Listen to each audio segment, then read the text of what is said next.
नमस्कार दोस्तों, technical coaching classes के YouTube चैनल पे आपका पुनः स्वागत है। मैं Subhash Jaipal technical coaching classes के YouTube चैनल पे आपका स्वागत करता हूं।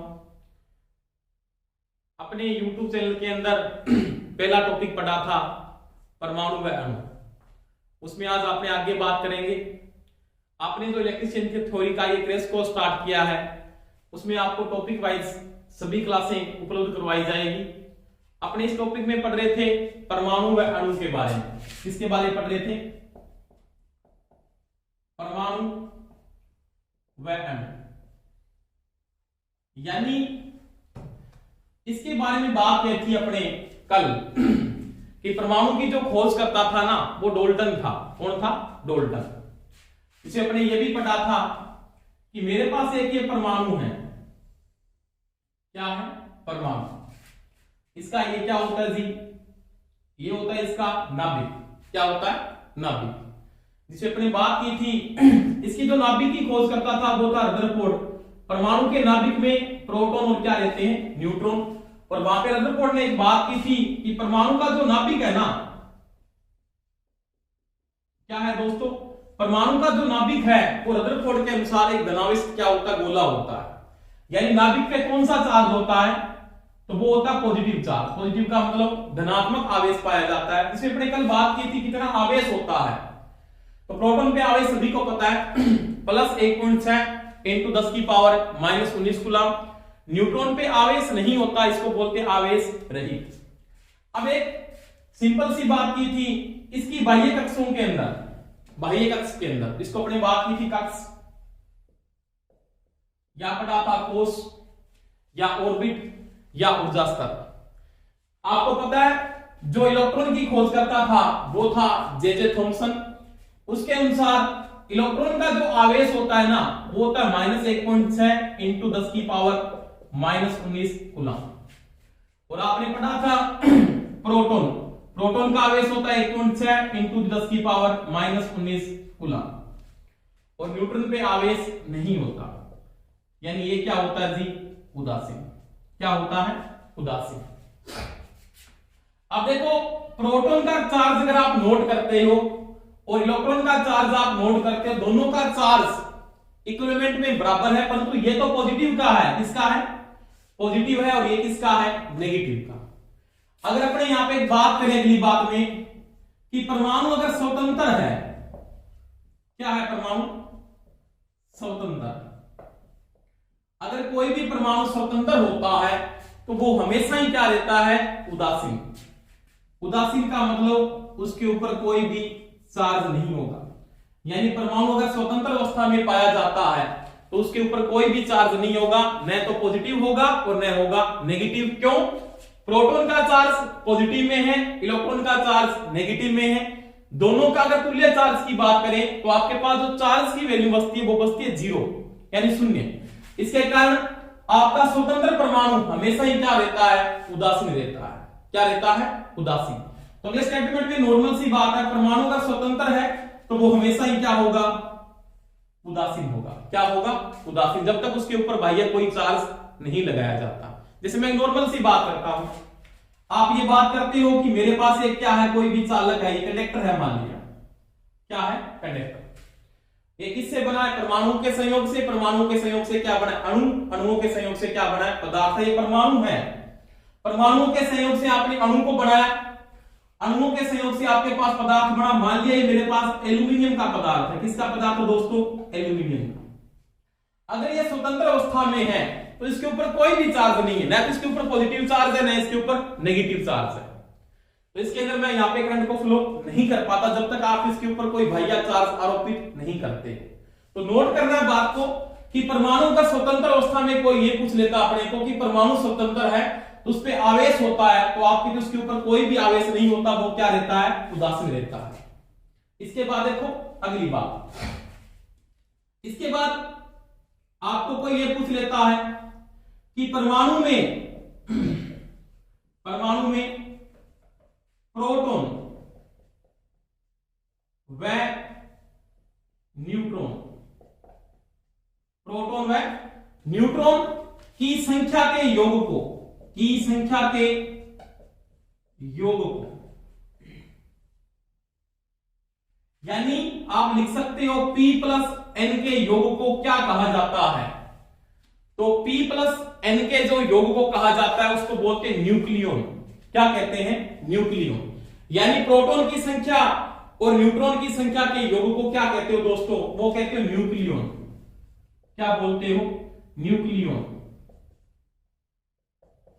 यानी एक परमाणु में प्रोटॉन की संख्या के योग को प्रोटॉन की संख्या और न्यूट्रॉन की संख्या के योग को क्या कहा जाता है? न्यूक्लियन कहते हैं। क्या कहते हैं? न्यूक्लियन।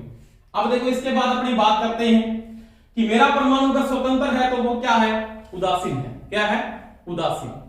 इसके बाद ये जो स्टेटमेंट दिया था ना, कि ये जो स्टेटमेंट आया था कि p प्लस n के योग को क्या कहते हैं? न्यूक्लियन कहते हैं। किसने कहा था? किसके अनुसार था दोस्तों? तो ये था मोजले के अनुसार। किसके अनुसार? मोजले के अनुसार। यानी मोजले के अनुसार ये बात बोली जाती है कि प्रोटॉन व न्यूट्रॉन की संख्या के योग को क्या कहते हैं? न्यूक्लियन कहते हैं। किसने कहा था? तो वो कहा था मोजले ने। किसने कहा था? मोजले से। इसके बाद देखो कोई भी एक परमाणु है, एक परमाणु में जो कक्ष, क्या बोलते हो? कक्ष, या क्या कहते हो? ऑर्बिट। क्या कहते हो? ऑर्बिट। या बोलते हो कोश, या क्या कहते हो? ऊर्जा स्तर का निर्माण होता है। यानी एक परमाणु में ऊर्जा स्तर या कक्ष का जो निर्माण होता है वो कब शुरू हो जाता है? तो आपके अनुसार इसमें एक स्टेटमेंट दिया था। किसने? नील्स बोहर के अनुसार। नील्स बोहर के अनुसार ये बोलता है कि जब MVR बराबर NH बटा 2 पाई हो जाता है। क्या हो जाता दोस्तों? MVR बराबर, आगे पढ़ेंगे इसके बारे में पढ़ें, MVR बराबर में NH बटा 2 पाई हो जाता है तो उस समय ऑर्बिट या ऊर्जा स्तर का निर्माण होना शुरू हो जाता है। यानी फर्स्ट कक्ष का निर्माण होगा, सेकंड का होगा, थर्ड का होगा और फोर्थ का होगा, जिसकी गणना सभी को पता है आपके पास।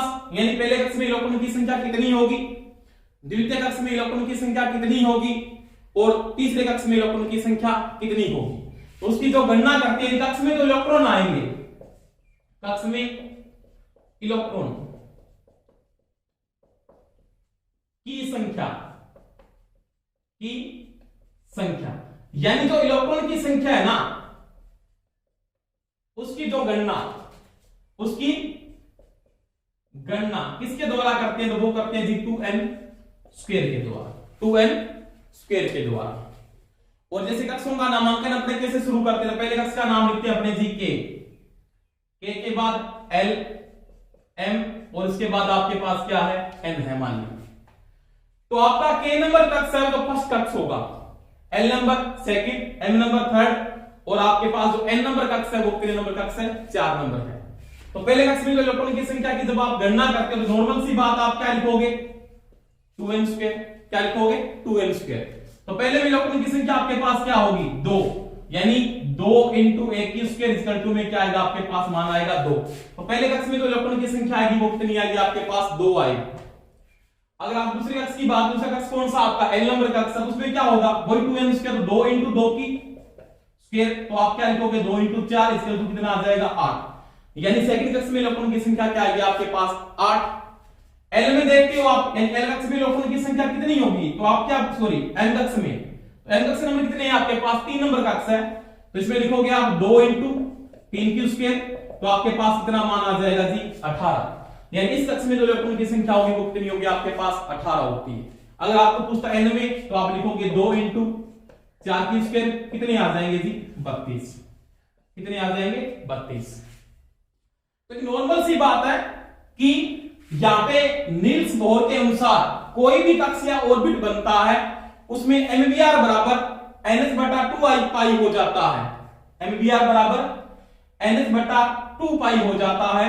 उस समय ऑर्बिट या कक्ष का निर्माण शुरू होता है। यानी पहले 1 नंबर कक्ष बनेगा, उसके बाद 2 नंबर, उसके बाद 3 नंबर, उसके बाद 4 नंबर कक्ष बनने इसमें क्या हो जाते हैं, शुरू हो जाते हैं। तो ये सिद्धांत किसका था, वो था नील्स बोहर का सिद्धांत। एक बार मैं इसको पुनः रिपीट करता हूं। देखो आपने बात की थी कि कोई भी परमाणु अगर स्वतंत्र अवस्था में पाया जाता है तो वो क्या रहता है, उदासीन। क्योंकि एक परमाणु अगर स्वतंत्र है तो उसमें प्रोटॉन की संख्या इलेक्ट्रॉन की संख्या के क्या होगी, बराबर होगी। और प्रोटॉन की संख्या इलेक्ट्रॉन की संख्या के बराबर है तो ये जो आवेश आपके पास क्या है, प्रोटॉन का पॉजिटिव, और ये आपके पास क्या है, नेगेटिव। दोनों आपस में कटने के बाद आपके पास जो आवेश की वैल्यू आती है वो शून्य आती है। इसके कारण आपका परमाणु क्या रहता है, उदासीन रहता है। इसके बाद आपने बात की थी कि एक परमाणु में प्रोटॉन की संख्या व न्यूट्रॉन की संख्या के योग को इसके अनुसार, तो उसकी अपने बात की इसी मोजले के अनुसार उसको क्या कहा जाता है, उसको न्यूक्लियन कहते हैं। क्या कहते हैं दोस्तों, न्यूक्लियन। आपको पूछ सकता है न्यूक्लियन किसके बराबर होता है, तो वो P+N के योग के बराबर होता है। यानी प्रोटॉन की संख्या और न्यूट्रॉन की संख्या के योग को मोजले ने क्या कहा था, तो वो कहा था दोस्तों न्यूक्लियन कहते हैं। उसके बाद अपने बात की थी कि ऊर्जा स्तर का निर्माण या कोष या कक्ष का जो निर्माण शुरू होता है, ऐसे नहीं कि मैं यहां पे बना दूं, नहीं, इसका जो निर्माण शुरू हो रहा है उसका जो सिद्धांत दिया था वो दिया था नील्स बोहर ने। उसके अनुसार MBR बराबर NS बटा जब 2 पाई हो जाता है तो आप अपने इसका सिद्धांत आगे पढ़ेंगे। जब ये दोनों की वैल्यू बराबर हो जाती है उस समय कक्ष या कोष या ऑर्बिट का निर्माण क्या होता है, शुरू हो जाता है। इसके बाद इसके अनुसार किसी कक्ष में पाए जाने वाले इलेक्ट्रॉन की संख्या, क्या बात कर रहे थे, इलेक्ट्रॉन की संख्या किसके बराबर होती है, तो 2n² के बराबर होती है। n है यहां पे n, ये क्या है, तो ये क्या है, कक्ष नंबर। क्या है, कक्ष नंबर। यानी कौन सा कक्ष आप शुरू कर रहे हो, नंबर ऑफ कक्ष। यानी एक नंबर में आपने बात की 2 इलेक्ट्रॉन आएंगे, दूसरे में 8, तीसरे में 18, चौथे में आपके पास 32 इलेक्ट्रॉन आते हैं। इसके बाद मैंने नॉर्मल सी बात की थी, इसके बाद परमाणु आपका टूटता है और नया परमाणु बनना क्या हो जाता है, शुरू हो जाता है। तो ये बात थी नॉर्मल परमाणु है अणु के बारे में। आगे देखो इसके बाद देखो दोस्तों बात स्टार्ट करते हैं। और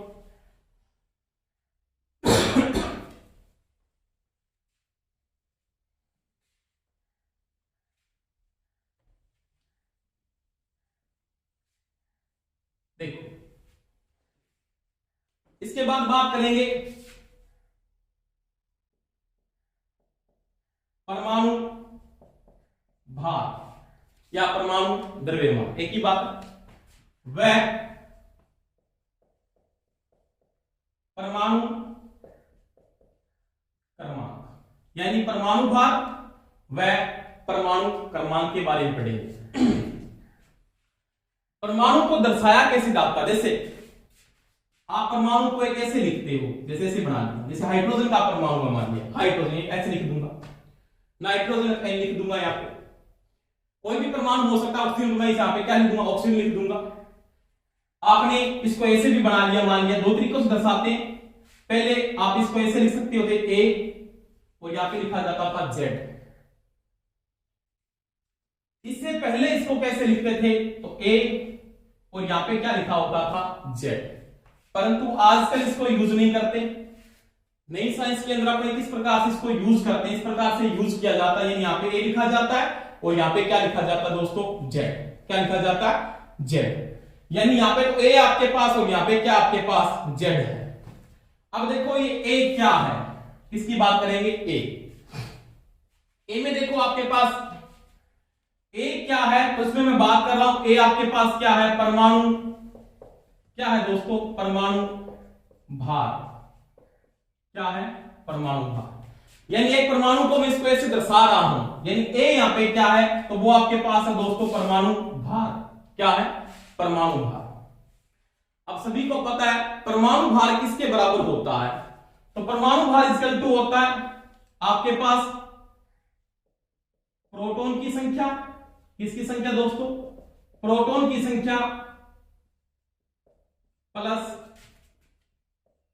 न्यूट्रॉन की संख्या, न्यूट्रॉन की संख्या। यानी एक परमाणु में नंबर ऑफ प्रोटॉन वह नंबर ऑफ न्यूट्रॉन की संख्या के योग को क्या कहा जाता है? परमाणु भार कहते हैं। यानी एक परमाणु में प्रोटॉन की संख्या और न्यूट्रॉन की संख्या के योग को परमाणु भार कहते हैं। इसके बाद देखो परमाणु क्रमांक, इसी में आपने लिखा है परमाणु क्रमांक। परमाणु क्रमांक को किससे दर्शाया जाता है? ध्यान रखना, जेड से। परमाणु भार को किससे दर्शाया जाता है? ए से। अब परमाणु क्रमांक क्या है? तो वो ये बोलता है एक परमाणु में प्रोटॉन की संख्या, क्या बोलोगे दोस्तों? प्रोटॉन की संख्या, यानी एक परमाणु के अंदर नंबर ऑफ प्रोटॉन की जो संख्या है वो उसका क्या है? परमाणु क्रमांक है। क्या है? परमाणु क्रमांक है। परंतु इसको आप ऐसे भी लिख सकते हो, देखो परमाणु क्रमांक में आप ये भी नोट कर सकते हो, जैसे इसने ये नहीं दिया मेरे को, ऑप्शन में मान लिया, आपको प्रश्न पूछ लेता है एक परमाणु में परमाणु क्रमांक किसके बराबर होता है? उसने आपको प्रश्न में दे दिया, ऑप्शन में आपको ये ऑप्शन दिया नहीं उसने कि नंबर ऑफ प्रोटॉन की संख्या, आपको ऑप्शन में देता नहीं। तो इसकी जगह वो क्या लिख सकता है? तो वो ये लिख सकता है एक उदासीन परमाणु, क्या दोस्तों? एक उदासीन परमाणु में इलेक्ट्रॉन की संख्या, क्या जी? इलेक्ट्रॉन की संख्या, उसका क्या कहलाता है? परमाणु क्रमांक कहलाता है। परंतु ध्यान रहे एक बात का, परमाणु आपका उदासीन होना चाहिए, क्योंकि मैंने बात की थी कि जब परमाणु उदासीन होता है, क्या होता है? परमाणु, जब आपका परमाणु क्या है? उदासीन है। क्या है? उदासीन, न्यूट्रल। तो उस समय उसमें प्रोटॉन की संख्या और इलेक्ट्रॉन की संख्या का मान क्या होगा जी? बराबर होता है। क्या होता है? बराबर।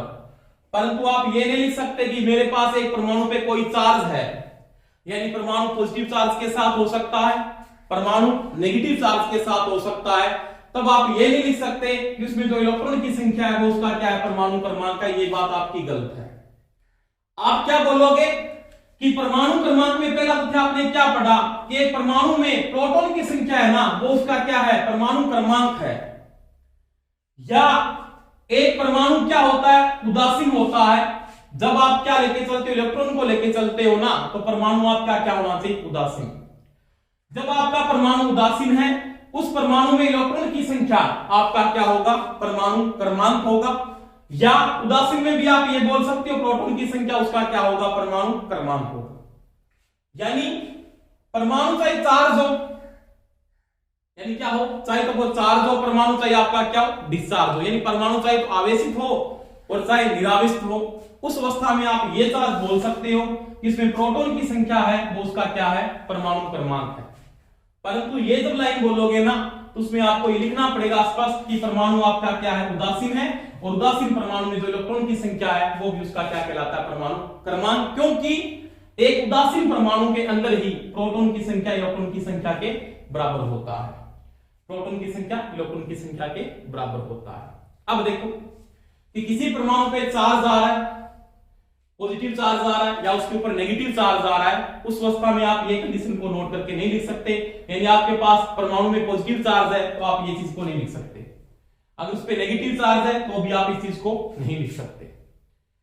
अब ये बात हुई दोनों कंप्लीट। यानी परमाणु भार क्या है? एक परमाणु में प्रोटॉन की संख्या और न्यूट्रॉन की संख्या के योग को क्या बोलते हैं? परमाणु भार कहा जाता है। परमाणु क्रमांक क्या है? किसी भी परमाणु के अंदर प्रोटॉन की संख्या, चाहे वो किसी कंडीशन के अंदर है, प्रोटॉन की संख्या उसका क्या है? परमाणु क्रमांक है। परंतु आप जब ये लिख रहे हो कि उसमें इलेक्ट्रॉन की संख्या, तो उस समय आपको एक बात का ध्यान रखना है कि परमाणु आपका क्या होना चाहिए? उदासीन। उदासीन परमाणु में इलेक्ट्रॉन की संख्या उसका क्या है? परमाणु क्रमांक। क्योंकि एक उदासीन परमाणु के अंदर, परमाणु जब उदासीन है तो उसमें प्रोटॉन की संख्या और इलेक्ट्रॉन की संख्या का मान क्या रहता है? बराबर रहता है। समझ में आ गई मेरी बात? आगे देखो। इसके बाद अपने बात करते हैं कि एक परमाणु के अंदर देखो परमाणु भार क्या है?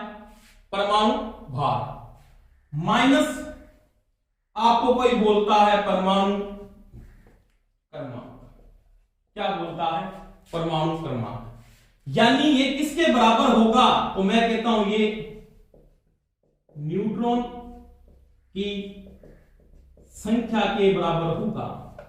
यानी न्यूट्रॉन की संख्या किसके बराबर होती है? अगर परमाणु भार में से अगर आप परमाणु क्रमांक को घटा देते हो तो मेरे पास न्यूट्रॉन की संख्या प्राप्त हो जाती है। कितने न्यूट्रॉन है मेरे पास? यानी नॉर्मल सी बात है, न्यूट्रॉन की संख्या इजिकल टू आप लिख सकते हो, यानी क्या लिख सकते हो? ए क्या है?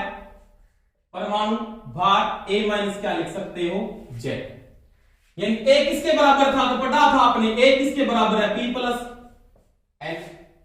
जेड किसके बराबर है? जेड किसके बराबर है? प्रोटॉन की संख्या, यानी माइनस में क्या कर दो आप? पी कर दो। तो आपके पास जो वैल्यू किसकी आएगी? आपके पास वैल्यू आएगी उस समय न्यूट्रॉन की वैल्यू आती है। किसकी वैल्यू आती है? न्यूट्रॉन की। यानी परमाणु भार में से अगर परमाणु क्रमांक घटाते हो, अगर आप a माइनस जेड कर देते हो तो आपको क्या प्राप्त होता है उस समय? न्यूट्रॉन की संख्या। यानी एक परमाणु में न्यूट्रॉन की संख्या कितनी है तो वो आपको यहां से प्राप्त हो जाए। यानी a माइनस क्या होगा? z किसके बराबर है? वो n के बराबर होता है। समझ में आ गई मेरी बात? तो नॉर्मल सी ध्यान रखना है, एक परमाणु में परमाणु भार और परमाणु क्रमांक का जो अंतर होता है वो किसके बराबर होता है? तो वो नंबर ऑफ न्यूट्रॉन की संख्या के बराबर होता है। ठीक है, आगे देखो।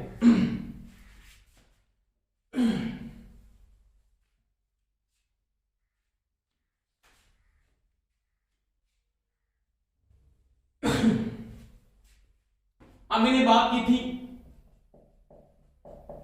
आपके पास कोई भी परमाणु है, क्या है? परमाणु, वो क्या है? उदासीन। क्या है? उदासीन। जैसे मेरे पास है कोई भी परमाणु, मैं इस परमाणु को लेके चलता हूं, इसका ये क्या है? नाभिक। क्या है? नाभिक। नाभिक पे चार्ज कौन सा होगा? पॉजिटिव। किसके अनुसार? रदरफोर्ड के अनुसार। ये क्या? इसका कक्षीय ऑर्बिट, इसमें क्या विद्यमान रहता है? जी, इलेक्ट्रॉन। एक उदासीन परमाणु अगर उदासीन है तो उसमें आपने बात की थी P बराबर क्या है? E। माइनस E का मतलब होता है इलेक्ट्रॉन पे चार्ज कौन सा होता है? जी, नेगेटिव। प्रोटॉन पे चार्ज कौन सा होता है? जी, पॉजिटिव। उदासीन परमाणु में प्रोटॉन की संख्या और इलेक्ट्रॉन की संख्या का मान क्या है? बराबर है। अगर परमाणु आपका स्वतंत्र है, क्या है? स्वतंत्र। स्वतंत्र परमाणु है तो वो क्या है? जी, उदासीन। क्यों? क्योंकि एक परमाणु जब स्वतंत्र होता है उस अवस्था में उसमें प्रोटॉन की संख्या और इलेक्ट्रॉन की संख्या का मान क्या होता है? बराबर होता है। इसका मतलब पॉजिटिव आवेश और नेगेटिव आवेश क्या होगा? इक्विवेलेंट में बराबर आता है। उस अवस्था में परमाणु आपका क्या है? उदासीन है। अब वो यहां पे कहता है कि जब तक आप कोई बाह्य एनर्जी नहीं लगाते, बाह्य ऊर्जा, इसके ऊपर जब तक कोई आप बाह्य ऊर्जा नहीं लगाते हो तब तक आपका परमाणु क्या रहता है? उदासीन रहता है। क्या रहता है? उदासीन। बाह्य एनर्जी का मतलब आपने इसको क्या दे दी? हीट दे दी, ताप की ऊर्जा दे दी, मानिए इसको। आपने इसको इलेक्ट्रिसिटी दे दी, वैद्युतिक ऊर्जा प्रदान कर दी परमाणु को, तो आपको इस परमाणु के ऊपर एनर्जी लगानी पड़ेगी। जब तक आप बाह्य एनर्जी नहीं लगाते हो तब तक ये परमाणु क्या होता है? उदासीन होता है। क्या होता है? उदासीन। जैसे मेरे पास एक कोई भी परमाणु है, अगर उदासीन परमाणु में मैं बात करता हूं, नॉर्मल सी बात है, वो उदासीन है तो उसमें प्रोटॉन की संख्या न्यूट्रॉन की संख्या का मान क्या है? बराबर है। अब मैं बाह्य एनर्जी के द्वारा इसमें प्रोटॉन की संख्या को चेंज नहीं कर सकता। मैं बाह्य ऊर्जा के द्वारा आप प्रोटॉन की संख्या को चेंज नहीं कर सकते। बाह्य ऊर्जा के द्वारा आप किसकी संख्या को बदल सकते हैं? इलेक्ट्रॉन की संख्या। या तो परमाणु में आप क्या कर दो? इलेक्ट्रॉन को क्या करवा दो? बाह्य ऊर्जा के द्वारा, या तो परमाणु में इलेक्ट्रॉन क्या करवा दो? प्रवेश करवा दो। क्या करवा दो? प्रवेश। जब बाह्य ऊर्जा के द्वारा एक परमाणु में इलेक्ट्रॉन प्रवेश करता है तो मेरे को पता है इलेक्ट्रॉन का जो चार्ज है वो ग्रेटर देन हो जाएगा किसके चार्ज से? प्रोटॉन के चार्ज से। क्योंकि जैसे इलेक्ट्रॉन की संख्या बढ़ेगी प्रोटॉन की संख्या क्या होगी? कम। यानी इसका मतलब क्या है? ये इलेक्ट्रॉन बड़ा है, प्रोटॉन क्या छोटा है? इलेक्ट्रॉन की संख्या ज्यादा है किससे? प्रोटॉन की संख्या से। अब मेरे को पता है जब इलेक्ट्रॉन की संख्या बढ़ेगी तो इलेक्ट्रॉन पे चार्ज कौन सा है? तो इलेक्ट्रॉन पे चार्ज है जी नेगेटिव। क्या चार्ज है? नेगेटिव। इसका मतलब आपका नेगेटिव आवेश किसमें आता है, कूलाम के अंदर, वो नेगेटिव आवेश क्या होगा, बढ़ जाएगा। आपका नेगेटिव आवेश बढ़ जाएगा तो परमाणु क्या हो जाएगा, क्या हो जाता है, ऋण। परमाणु पे कौन सा आवेश आ जाता है, ऋणात्मक आवेश। यानी उस अवस्था में परमाणु आपका नेगेटिव चार्ज को डिपेंड करता है। यानी आपने क्या किया, कोई भी बाह्य एनर्जी लगाकर, चाहे आपने इसके ऊपर पोटेंशियल लगा दिया, आगे पढ़ेंगे पोटेंशियल क्या होता है, जिसके बाद आपने बोल के इलेक्ट्रिसिटी लगा दी, आपने चाहे टेम्परेचर दे दिया इसको, उसके द्वारा इसमें आपने इलेक्ट्रॉन को क्या करवा दिया, प्रवेश करवा दिया। उस अवस्था में यह परमाणु इलेक्ट्रॉन को क्या कर रहा है, ग्रहण कर रहा है। यानी कोई परमाणु इलेक्ट्रॉन को ग्रहण करता है तो उसको क्या बोलते हो दोस्तों, ग्राही। क्या बोलते हो, ग्राही।